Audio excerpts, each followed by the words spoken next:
Hi అండి, అందరికీ ఎలా ఉన్నారు? అందరూ బాగున్నారా? నేనైతే దేవుడి దయ వల్ల బాగానే ఉన్నాను ఫ్రెండ్స్. ఈ 3 సంవత్సరాల నుంచి అయితే మీతో ఒక విషయం అయితే షేర్ చేసుకోవాలనిపించిందండి.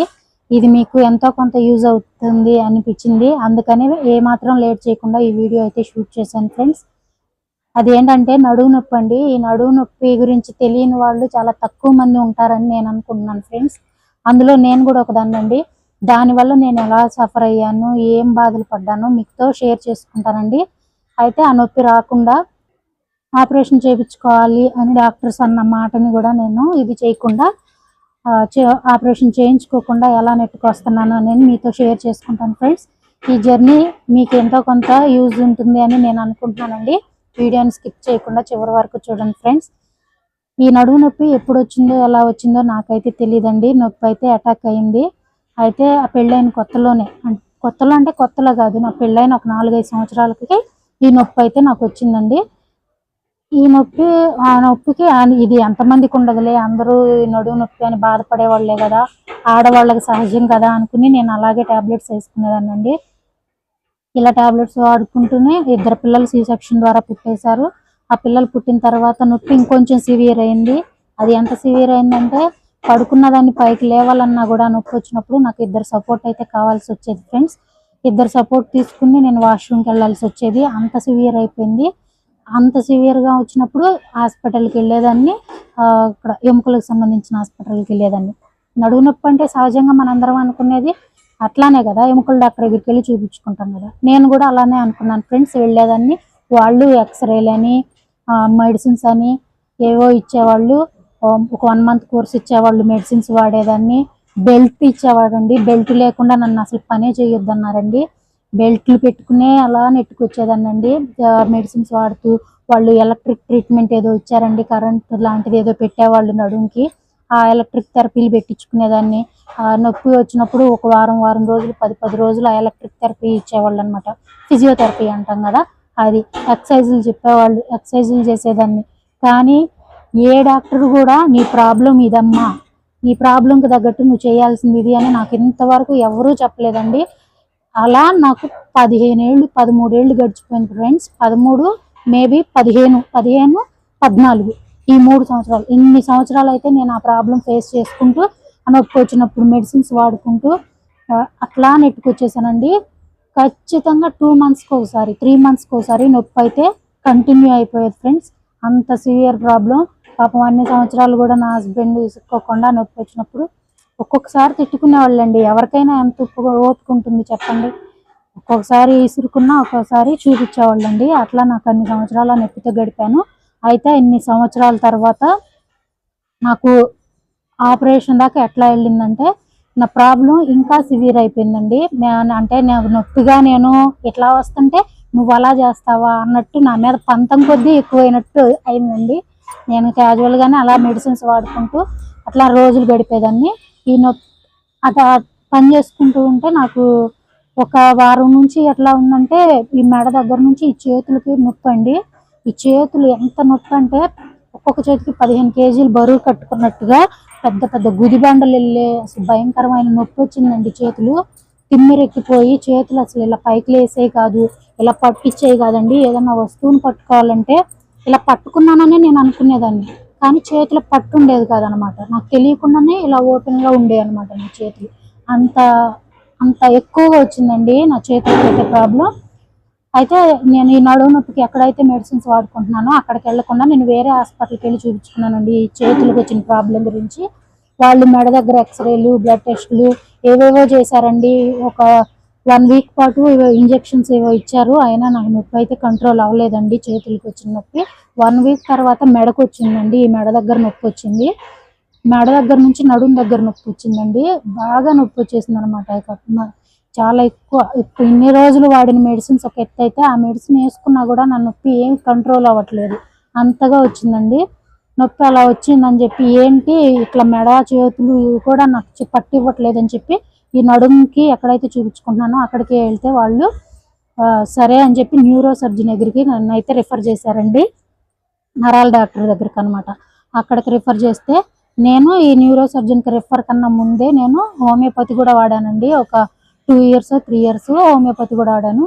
అది వాడినా కూడా నాకు నొప్పి పర్వాలేదు తగ్గేది. తగ్గిన తర్వాత ఈ ఒక 3 మంత్స్ రాకుండా ఉండేదన్నమాట. 3 మంత్స్ తర్వాత మళ్ళీ నొప్పికి మామూలే. ఆయన్ని కనుక్కుంటే నొప్పి వచ్చినప్పుడు బయట నొప్పి ఇంజెక్షన్ చేయించుకోమనేవాళ్ళు అనమాట, ఆ డాక్టర్, హోమియో డాక్టర్.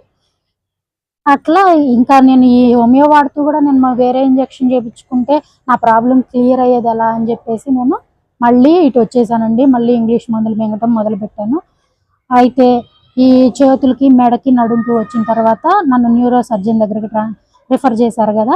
ఆ రిఫర్ చేసినప్పుడు మేము నరాలకు సంబంధించింది కదా, అంటే కొంచెం ప్రాబ్లం ఎక్కువగానే ఉన్నట్టుంది.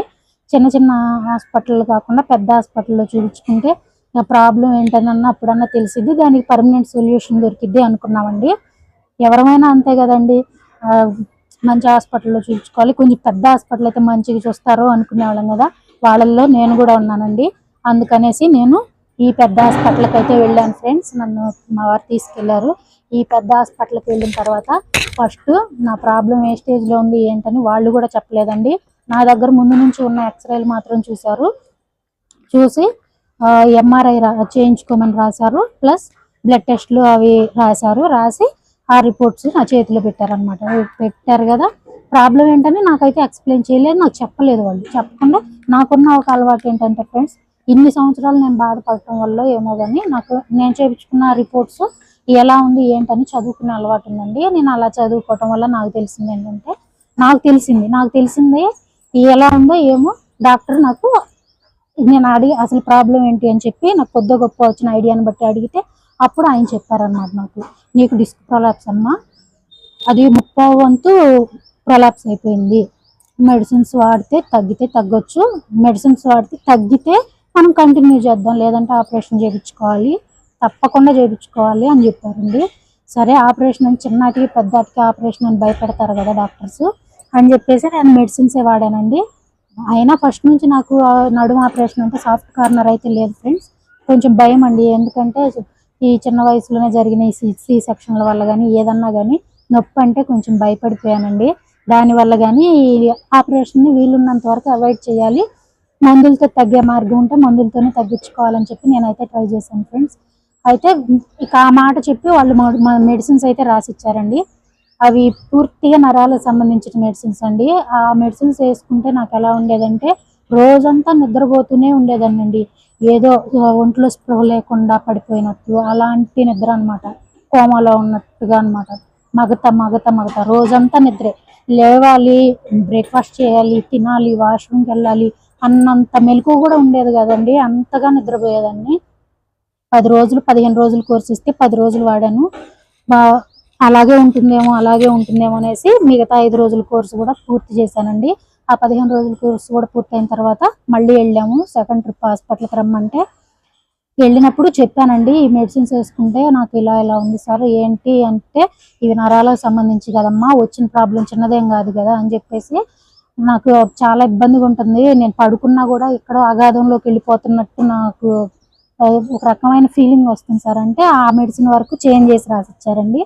చేంజ్ చేసి రాసి ఇచ్చినప్పుడు నాకు వాళ్ళు చెప్పిన మాట ఏంటంటే, మన ఈ నడుము నొప్పి దీంట్లో ఉన్న లాస్ట్ డోస్ మెడిసిన్ ఇదేనమ్మా, ఇది వల్ల కాదు, దీనికి కూడా మనకి ఏం కంట్రోల్ కాకపోతే మనం తప్పకుండా ఆపరేషన్కి వెళ్ళాల్సిందే, లేదంటే ప్రాబ్లం ఇంకా సివియర్ అయిపోతుంది అని చెప్పారండి. ఇంకా నేను సరే అని చెప్పి, ఇప్పుడు లాస్ట్ది అంటున్నారు కదా, ఓకే ఇది ఏమన్నా పని చేస్తుందేమో అని చెప్పి ఆ మెడిసిన్స్ కూడా తీసుకొచ్చుకుని ఆ మెడిసిన్స్ కూడా వాడుతున్నాను కానీ నాకు నొప్పి ఏమీ కంట్రోల్ అవ్వట్లేదండి. దాంతోపాటు స్టెరాయిడ్స్ అలాంటివి ఏవో ఇంజెక్షన్స్ ఇచ్చేవాళ్ళండి. అవి చేపించుకుని అవి మెడిసిన్ వాడిన 1 గంట వరకు నాకు నొప్పి బాగానే తక్కువ ఉండేదండి. గంట తర్వాత మళ్ళీ అసలు డబల్ అయిపోయేది అనమాట నొప్పి, అంతే సివియర్గా వచ్చేది అనమాట. తిమ్మిరి, మంట, నొప్పి, కూర్చోలేను, రెస్ట్ తీసుకోమంటున్నారు కదా పడుకోవచ్చు అనుకుంటే పడుకోలేను, అంత హెవీ అయిపోయిందండి. వాష్రూమ్కి వెళ్ళలేను. ఒక 1 మంత్ నా పరిస్థితి పూర్తిగా బెడ్ పైనేనండి. మీరు నమ్మరు, ఆ టైంలో నా భర్త నాకు దేవుడయ్యాడండి, నాకు చాలా హెల్ప్ చేశాడు. ఆ టైంలో చాలా హెల్ప్ చేశారనమాట. 1 మంత్ నేను బెడ్ పైన ఉన్నప్పుడు ఇంత బాధపడుతున్నా నాకు వచ్చేవాళ్ళు, వచ్చి చూసి చేసేవాళ్ళు ఎవరూ లేరండి. ఇంటి దగ్గర అందరూ కష్టపడి పని చేసుకునే వాళ్ళే. ఎవరి ప్రాబ్లమ్స్ వాళ్ళకు ఉండటం వల్ల ఎవరో వచ్చి చూసింది చేసింది నా దగ్గర ఉన్నదైతే ఎవరూ లేదండి. ఆ టైంలో నాకు ఒక తల్లి స్థానంలో ఉండి నా భర్తే చేశాడండి. నా పిల్లలు నాకు సపోర్ట్ చేశారు. పాపం వాళ్ళకి టైం టు టైం తినడానికి దొరికినా దొరకకపోయినా నా పరిస్థితి చూసి అర్థం చేసుకుని అట్లా ఉన్నారండి. అయితే ఇక అట్లా వాడుతున్నప్పుడే కూర్చోలేనండి. ఇప్పుడు లెగిసి అన్నం తినడానికి కూడా ఒక పావు గంట కూడా నేను చైర్లో కూడా కూర్చోలేనమాట. అంత ప్రాబ్లంగా ఉండేదనమాట ఆ 1 మంత్. నడుస్తుంటే బేర్ ఫూట్ వచ్చేసిందండి. మనం నార్మల్గా ఇలా నడుస్తాం కదా, నడుస్తుంటే పాదం ఇలా వెళ్ళిపోయేదనమాట. పడుకుంటే పాదం ఇలా ఉంటుంది కదా, నాకు తెలియకుండానే పాదం ఇట్లా వెళ్ళిపోయేది. మళ్ళీ దాన్ని ఇట్లా లాగేసి ఇక్కడ ఏదన్నా సపోర్ట్గా గట్టిగా పెట్టుకుని పడుకునేదాన్ని అనమాట. అట్లా గడిచిందండి. అట్లా ఆ మందులు వాడుతున్నప్పుడే వాళ్ళు 15 రోజులు కోర్స్ రాస్తే 10 రోజులు వాడానండి. 10 రోజుల తర్వాత సయాటికా అటాక్ అయింది. సయాటికా ఇప్పుడు మందులు ఎలాగో ఇచ్చారు కదా, ఒక గంట నార్మల్ ఉంటుంది కదా, ఆ గంటలో వంటన్నా చేసుకున్నా వాళ్ళకి కొంచెం హెల్ప్గా ఉంటుంది కదా అని లెగిసి అలాగే వంట చేసేదాన్నండి. ఆ వంట చేసే టైంలోనే ఈ సడన్గా సయాటికా వచ్చినప్పుడు ఏంటంటే, మనం నిలబడినప్పుడు ఈ కరెంట్ షాక్ కొట్టినట్టు కాలండి, ఇది ఎడమ వైపు కాలంతా కరెంట్ షాక్ కొట్టినట్టు అలా కూర్చుండిపోయాను అనమాట. నాకు కాళ్ళు అసలు ఓపిక లేదు. నిలబడి ఇట్లా కాలు ఇట్లా పెట్టడానికి కూడా నాకు తెలియకుండానే ఇట్లా వండిపోయాను అనమాట. అంతగా వచ్చేసింది అనమాట కాలికి కూడా ప్రాబ్లం. వచ్చినప్పుడు ఇక వల్ల కాదని చెప్పి ఆ తెల్లారి మళ్ళీ హాస్పిటల్కి వెళ్ళి చెప్పామండి. చెబితే ఈ మెడిసిన్ డోస్ కూడా అయిపోయింది, నీ ప్రాబ్లం, నీకు ఇబ్బంది అవుతుంది, నీ వాష్రూమ్కి వెళ్ళే ఇది అంటే మన డైలీకి వాష్రూమ్కి వెళ్తాం కదా, అది కూడా కంట్రోల్లో లేకుండా పోయిందండి, ఇంత ప్రాబ్లం అవ్వకూడదు, ఆపరేషన్ చేయించుకోవాలి అన్నారండి. నేను పడ్డ మానసిక వేదన అంతా ఇంత కదండి. నా జీవితం ఇక ఇంతేనా, ఇక్కడితో అయిపోయినట్టేనా, ఇక నేను ఏం చేసుకోలేనా, అసలు ఎన్ని రకాల ఆలోచనలు, ఎంత మానసిక క్షోభో, ఆ టైం ఎంత డిప్రెషన్కి వెళ్ళిపోయాను. నేను సరే ఆలోచించుకుని చెప్తామని ఇంటికైతే వచ్చాను, కానీ నొప్పితో ఒక పక్కన, ఈ డిప్రెషన్ మానసిక బాధతో ఒక పక్కన ఎంత ఏడ్చేదాన్నో. ఇంట్లో వాళ్ళు ఏ చిన్న మాట అన్నా కూడా ఏడ్చేసేదాన్ని. పెద్ద పెద్ద ఆలోచనలు, నా జీవితం ఇక్కడితో అయిపోయింది, నేను ఇక ఎందుకు పనికిరాను అనేసి చాలా ఏడ్చేదాన్ని అనమాట. అట్లా ఏడ్చిన స్టేజ్ నుంచి నేను మళ్ళీ ఈ హాస్పిటల్కి అయితే నేను వెళ్ళలేదు ఫ్రెండ్స్. నేను ఈ హాస్పిటల్కి వెళ్ళలేదు, ఇక్కడ మెడిసిన్ అయితే నేను మళ్ళీ తీసుకోలేదండి. తర్వాత నా ప్రాబ్లం ఎలా కంటిన్యూ అయ్యింది, నేను ఏం చేశాను, వేరే ఎక్కడికి వెళ్ళి ఏ మెడిసిన్ వాడాను, ఈ 3 సంవత్సరాల నుంచి ఆ నొప్పి రాకుండా నేను మళ్ళీ ఇంత హ్యాపీగా ఎలా ఉండగలుగుతున్నాను అనేసి మీతో నెక్స్ట్ వీడియోలో అయితే షేర్ చేసుకుంటాను ఫ్రెండ్స్. వీడియో మీకు నచ్చితే, మీకు ఏమాత్రం అన్నా కొద్దిగా ఇన్ఫర్మేషన్ దొరుకుతుంది అనుకుంటే లైక్ చేయండి, అలాగే మన ఛానల్ని సబ్స్క్రైబ్ చేసుకోండి.